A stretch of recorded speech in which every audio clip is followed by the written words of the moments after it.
Yo, yo, yo, yo, yo, yo, yo, yo, yo! Welcome to the show. The number one show on daytime. On daytime. Number one show for moms between ages of 25 and 35 with 2.5 or less kids. Today on the show, sorry, not sorry, Harry Styles Day, shit our kids say, should Kourtney K go? The segment that was erroneously left out of episode 1. Who's in yo DMs? Geography with Courtney, and just a tip. Let's get started. You ready? I'm ready. Sorry, not sorry. This is a segment where we apologize to all the people, especially celebrities, that we offended or did anything bad to in episode 1. So Courtney, go ahead. Do I have to? You don't have to. Listen, I'll apologize for my wrongdoing. I don't feel like I owe an apology to anyone. So you hear that, Blake Shelton? She doesn't owe an apology to you. Sorry, Gwen Stefani. I'm actually going to apologize to Chrissy Teigen for fucking up her last name. I called her Chrissy Teigen in episode 1. Chrissy, I apologize. We love you. Can't wait to have you on the show. As far as what I said about Blake, I understand things happen. I understand energy can, you can have a bad day. It's okay. People can come to your show and watch you in your office and judge your energy. I'm saying I understand people have a bad day, but I'm not saying that how I felt about his energy was wrong. I'm just not. I think his energy wasn't great. So maybe it's that he's had a not good day. Maybe it's that he's complete with the show. He's been there since the beginning. It's on its 17th season. And so maybe he's just complete. Either way, I felt an energy and I'm not going to apologize about the energy I felt. Well, there we are. So you're saying that it wasn't judgment against this energy. You're saying that you made an observation, a neutral observation on something, and you just pointed it out because that's your job. Right. Beautiful. We have our days. So, no apologies from Courtney. I've offered mine. Next segment. It's Harry Styles Day. So hopefully you have seen the video, the now viral video that was actually shared on the Late Late Show's Instagram of me presenting Jalen with our passes to go see Harry Styles host the Late Late Show for James Courtney's guest hosting today. Jalen and I are leaving in just a little while here to go and see it. He is hosting, he is performing. I will have an update on how it all went for you guys on the next show, but it's Harry Styles Day. We're so fucking excited. Yes. Next segment, shit our kids say. Whew. So we really probably should have documented this from the beginning, all the wild shit that comes out of their mouths. Luckily, unfortunately, we've documented a great deal of things, but what are the things that they've said this week or recently that just absolutely blow your mind? First off, I, as a former teacher, a part of me gets embarrassed because I remember my students coming into class and saying things and being like, fuck, what is going on and being said and taught at the house? What's happening at y'all's house? Right? And so there is this place where kids make stuff up or fabricate or come up with things or create things. Or learn things from people that aren't their parents. They get things from school, the schoolyard, YouTube. Other kids. YouTube. Yes, YouTube's a big one for our kids. Our kids have learned a lot from Disney movies. Then they pick up pieces of it and I'm like, where the fuck did that come from? Right, and especially some of the older Disney movies and cartoons. There's some very inappropriate shit that's said in there. What's the one in Pinocchio? Henny said, I'm gonna knock the black off of you or out of you or something. And I was like, oh, where did you learn that? And he's like, Jiminy Cricket says it all nonchalant. And sure shit, he says it. And I'm like, oh my God, why did you pick that line? Why? Thanks a lot, Disney. Okay, so anyway, the one that really got me this week maybe is one of the worst ones ever. So we're in the elevator coming home and Trey and he both start singing, say it once, say it twice, put it in your brother's wife. Thank God there was nobody in the elevator. And I was like, what the fuck? Where did you hear that? You cannot say that. And they're laughing, they're cracking up. I'm telling them, please stop, please stop. I'm serious. Look at my face. I'm fucking serious. Please stop. And that just makes them want to do it even more. So we're walking down the hallway. Luckily, there's no neighbors, anybody out, but they're continuing to repeat it over and over and over. And the more mortified I am, the louder that they get with it, the more intensity it has and the more emotion it has behind it. Yeah. I think I've gotten to a place now where they understand we don't say that, but holy fucking shit. The one that I feel like I don't get embarrassed a lot, but like this one, I was like, oh my God. We were at the parade and like walking down the street and Henny goes, "You slept with my father?" And I was like, oh my God, like awkward, like loud as shit out in public. Like, and like, not like, and he gets this like goofy like laugh about it. It's like, "You slept with my father?" And our responses obviously evoke more out of them. They love that we are in such resistance to it. So they just keep going and they keep saying and they keep yelling this shit. I guess that's from Indiana Jones. And he loves Indiana Jones and he heard that. Or maybe even a parody of it. I think it's actually in the film. But, and he just continued with saying that shit. The other one this week, we went and got like some lunch or like an afternoon dinner. Sitting outside at this like restaurant. Luckily, literally everyone had earbuds in. I hope they were on. But there's a picture of me wearing like a thong and a bra from the counter. And Henny's like, "Dad, you take nude pictures of Mom?" You take pictures of Mom naked? This is you, isn't it, Mom? And he's just yelling it in the middle of this like crowded restaurant. Luckily, it was like lunchtime and everybody had AirPods in. Those are our kids. Things they said. That's this week. Can't wait to bring you next week. Right. Next segment, the one that we erroneously left out yesterday. I don't even know how it happened or how we skipped it. I think I threw the cue card or something. But should Kourtney K go?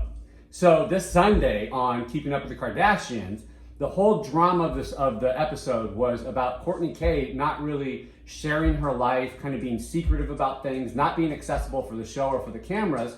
And because of that, Kim and Khloe have to pick up the slack. They have to create more content. They have to be more accessible to kind of pick up the slack for what she's not showing up for.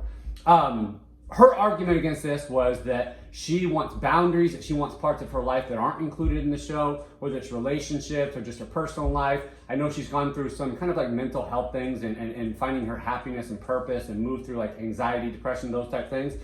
So my question for you is, who do you think is right? Is she not keeping up her end of the bargain by setting boundaries and having a private life? Or should Kim and Khloe and the show respect what she's trying to do? Okay, I think both. I think that she definitely deserves some private time. At the same time, they've agreed to this contract and this show.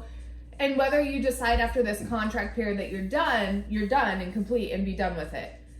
I also can see and feel in her that like she's working through stuff and does not want that public. And I get that. I think she also watches her sisters, specifically Khloe right now with like the cheating and the things like be so public that there's probably a part of her that's like, fuck, I don't want that. I already had such a public, like her and the Lord.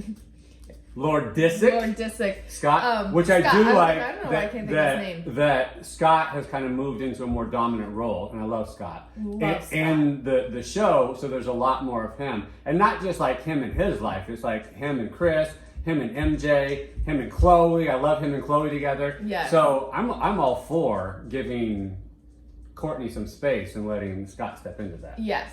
I think that there's such turmoil between Kourtney and Khloe and Kim that like needs a deep healing and foundation. Like the therapist that they had on that show was, I don't think helped them get to the root cause of it.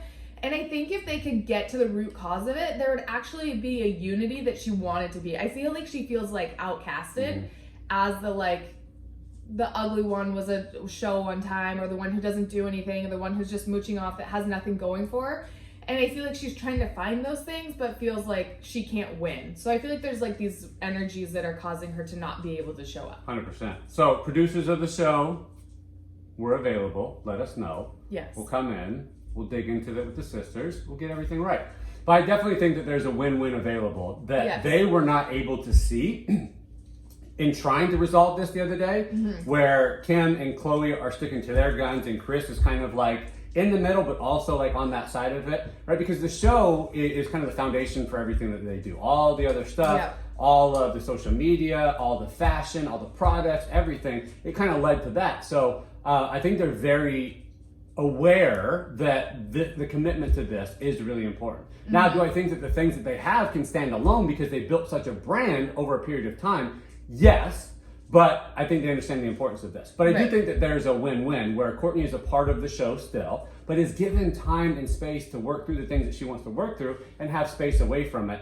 Also, where it doesn't require a level of sacrifice on Chloe and Kim to be able to produce more content and those type of things. I was really interested in how Kim looks at the metrics and feedback of the show and what people want. Like a certain percentage want more Scott Disick. Fuck yeah. Who wouldn't? A certain percentage want more of Kim and Kanye. They want to see a deeper look into their relationship, which I don't know if people really want to go that far into it. People actually want to see it. It's not good. I don't think Kim wants to show that, because the more that's seen there, the more is revealed that there's some. He's going through some things, and she, I think, is having to parent everybody, including Kanye. Yes. And I'm not offering an apology to Kanye in that show because of that. I will say that there's a level of support that needs to be had there. And it's always concerning to see somebody go through what is a kind of religious type fanatic type transformation, because that rarely ends up in a scenario where love and unconditional love is more prevalent in their life. It usually leads to more judgment and restriction and suppression and things like that. And that's just an observation that we've made about the kind of scary trend that Kanye is in. What I want to say real quick about Kanye too is that I don't feel like he ever fully healed from mom. And I think we're just stacking things on top of this. And then the like seeking of religion, not that you can't, but it's like it's not from, again, not from a loving place, not from an accepting place. It's from a dark, close people out. You're not okay. Like you're wrong. Right. And I feel like it's coming from a like still seeking something to heal this, like what feels like a very open wound. Yeah. It never got addressed, the passing of mom, and that's understandable. Most people don't know how to move through that on their own. So you look for all these things to fill the gap, to move through the grief, to stop these feelings from coming up. And religion and things like that are often things that people turn to because it feels like they have answers, but you can see in the judgment of what he thinks about what Kim wears and how she presents herself and things like that, that it's not going in a healthy direction. Right. So our blessings, our love to them, and as I said, producers, we are available. All right, who's in your DMs? So Kourtney has a very popular Instagram, very popular Snapchat, and she gets a lot of people who try to slide into the DMs. Do we pull it up? Are we going to show? I mean, we don't have to show names. Who's in there? We're going to say names today. Okay. So, 2 questions for you. Number 1, who would people be surprised to know is in there? And we're saying names? Okay. Well, I think I'm going to add a caveat to this, because some people's husbands and boyfriends and brothers and fathers are in there that maybe we're not going to call out right now. Right. But let's do most famous that people would know. Well, that was my second question. So let's just merge the 2 together. Okay. Who would people be surprised and who's the most famous in there?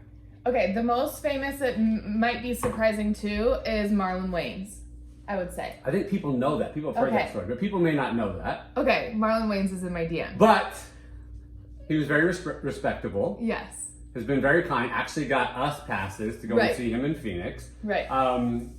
Yeah, I think he's an awesome guy. Right. Who else?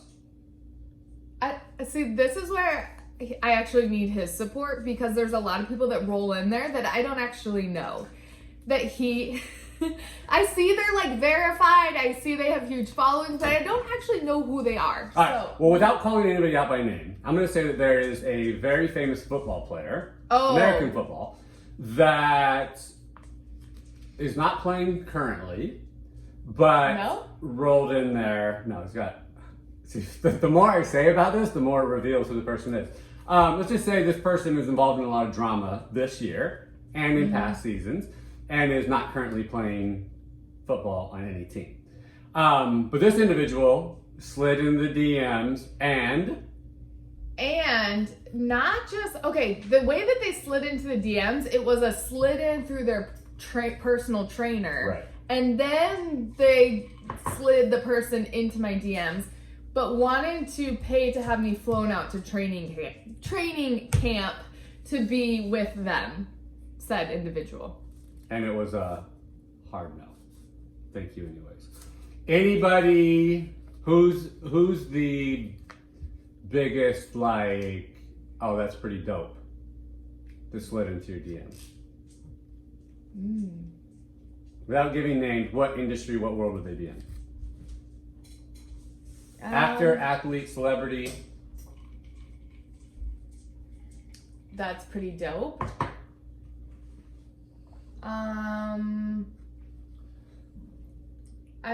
Courtney, the show has a time limit on it. Okay, the first thing that came to mind was a bodybuilder. Gotcha. And actually, that's developed into a friendship. You know the person. Yeah. It's actually been pretty cool. Yeah. Beautiful. Who's in your DMs? And don't send us messages asking if your husband or your boyfriend are in there. Like, you know, if you know. I will say, I know the people that are in there, and I've had people who act like they're friends try to slide into the DMs or have been friends of mine, and I know who the fuck you are, you fucking snakes. And I don't forget that shit. No. I forgive, but I don't forget that shit. Right. All right. Coming now to the segment of the show, Geography with Courtney. Let's be clear, geography is my absolute worst subject. Like the worst. Worse than math? I'm highly qualified in math. Worse than grammar and punctuation? Yeah, it's hard, but yes. All right. So, this is going to be laughable. This is Geography with Courtney. Okay, let's read. Question number 1. If I was at the Egg in Albany, what state would I be in? New York. That's correct. Yeah. I actually didn't expect you to get that one. I'm amazed. High five. Well done. Okay. Question number 2. Maybe I severely underestimated you and you make these a little harder. Okay. The Mississippi River. Name 2 states that the Mississippi River either runs along or through. Okay, I've been to the Mississippi River. What the fuck state was I in? This is when I went traveling with grandma across the country in a Cadillac. And to do what? To visit all the people. I flew to Colorado. We went from Colorado to Kansas, Oklahoma, to Iowa, to Ohio, to Kentucky. And I feel like when I was at the Mississippi River, there was flooding in Iowa. Iowa? Okay. Final answer? Yes. That's 1. Okay. Who? I need 2. Oh shit, I don't know what's next to Iowa.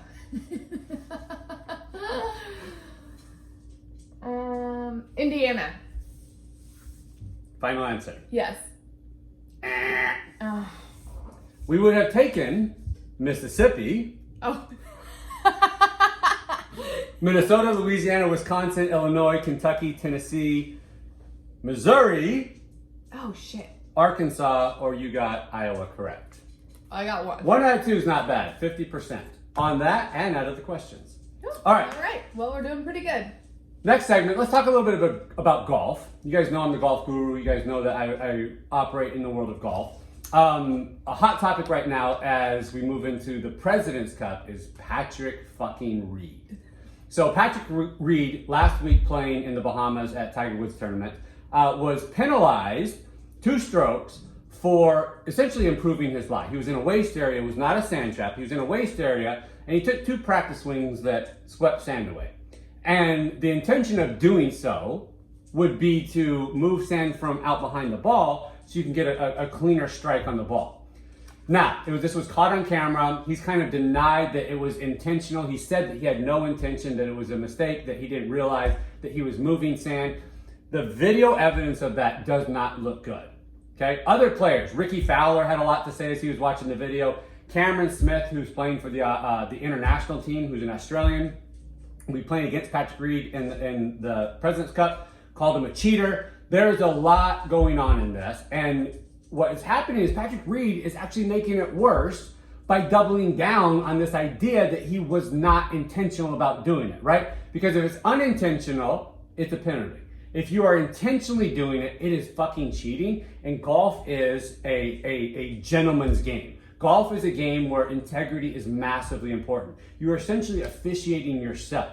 You are operating on an honor code, and he violated that. Yeah. So my opinion on this is he fucking cheated. It's not the first time he's done it. We have video of him doing it back in 2015. He is completely out of order here. And if I was advising him, if I was on his team, which somebody asked me, would you work with Patrick Reed? And absolutely, yes, I would.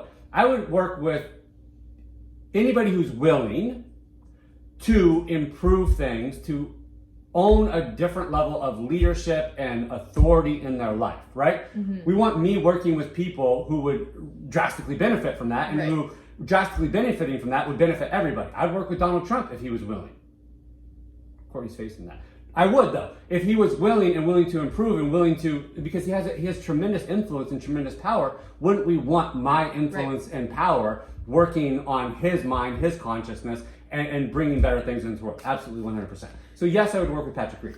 Okay, my thing with Patrick Reed is, besides this personal incident, he is known as the dick and the asshole in golf. Right. He's just a dick. And we always like to look at the energetics. Like, what is the reason for you persona and like continually being the dick and the asshole in the sport? I don't think anyone's like true desire in life is to be the asshole and to be the fucking one everyone hates and no one wants to even play golf with. Like, how are they're having a hard time pairing people with Patrick Reed because no one likes this fucking cheater. Right. He's a great player. He's performed excellent in Ryder Cup and President's Cup. People called him Captain America because he went head to head with Rory years ago in the Ryder Cup. But nobody wants to really play with him now because not just of this incident, but because of his demeanor and his mood and who he is. Jordan Spieth didn't want to play with him in the last Ryder Cup, and it caused a bunch of controversy and shit. Yeah. So, like I said in a story response the other day, he is exactly who anybody would be, given the upbringing, the programming, the conditioning, the parents, everything that he has, right? I don't think he just is a dick because he's a dick. He's a dick because of these things. So, but there is a way to move through those, but there has to be a willingness. And hopefully this incident brings up enough in him to decide to get help and actually transform and change some things. Right. Especially because he has a wife and kids. Like, no one's benefiting from you continuing the like dick, asshole, cheater persona. Like, I feel like deep down it's getting him something that he feels like he can't get the other way. So if we could clear that up, that like you can be loved, accepted, an amazing golfer. I don't know exactly what his thing is. Like, you can be all the things you want without going that route. I don't think it's in his like heart and soul to be a dick. 100%. And our core belief for people is that improvement is possible. You can transform. You can transcend personality traits, circumstances, etc. with the right support, but there has to be a willingness to arrive there. And sometimes the storms, the shit that happens, the bad things, the rock bottom that you hit, like Tiger hit 10 years ago, sometimes that's the thing that people need. You don't need it always. It's not required. But sometimes that is what people need in order to have kind of a motivation or incentive to actually change. Right. And he's a great golfer. There's no need to cheat. Right. So he actually lost the tournament by 2 strokes. So had he not done that, had he just hit the shot, and then not had this stuff weighing on him, he probably would have won the tournament, honestly. So, cheaters never prosper. Patrick Reed, hit me up. All right, we've come to the end of the show and the segment where we answer your viewer questions. This is called Just the Tip. Just the Tip with Nick and Courtney. So, we have an anonymous question that says, Nick and Courtney, I just broke up with my boyfriend. I knew I needed to. It was hard, but I did it. What advice can you give me to get over him and move on? My biggest thing that I always tell my ladies, whether it's a breakup, whatever it is that is bringing forward emotions, is to feel the emotions. Mm-hmm. I know it feels uncomfortable. I know it feels icky. I know it feels miserable. It feels all the things. But allow yourself to go through the full spectrum of emotions, from like heartbroken and complete sadness to anger to resentment to all these different things that a full healing goes through this just complete spectrum. Wait, so you're saying that she shouldn't go out and find a new man? Not yet. I would allow the full healing to take place. That would be some people's advice, right? The way to get over one man is to get underneath another one. That's not good advice, though. So allow the full cycle of feeling the feelings and emotions. Allow the healing, the processing. It's uncomfortable, right? You're going to feel grieving things, but give yourself those feelings and experiences. And I'm not saying you can't go out and have fun and like have a change of scenery. You can, but allow yourself to feel them, and go out and have fun to like have fun, not from a place of cover up, put a Band-Aid over it, and like force it to pretend it's not there. Yeah. And I understand as being conscious people that feeling anything other than high and excited and vibrant and all the things we want to feel, we're like, I need to get through this fast because like I need my energy, I need to get back. But releasing the judgment and allowing yourself to really feel all the different things, journal, cry, and go through the different things so that one, you'll get through it so much quicker, but you'll get a full feeling of healing from it. Yeah, I'm gonna differentiate between things here. So there's a difference between feeling sadness or whatever you're feeling as you're moving through this, and what you feel, what you experience because of a story, right? Mm-hmm. Missing somebody, experiencing grief, whatever, that's gonna bring up sadness, that's moving through that.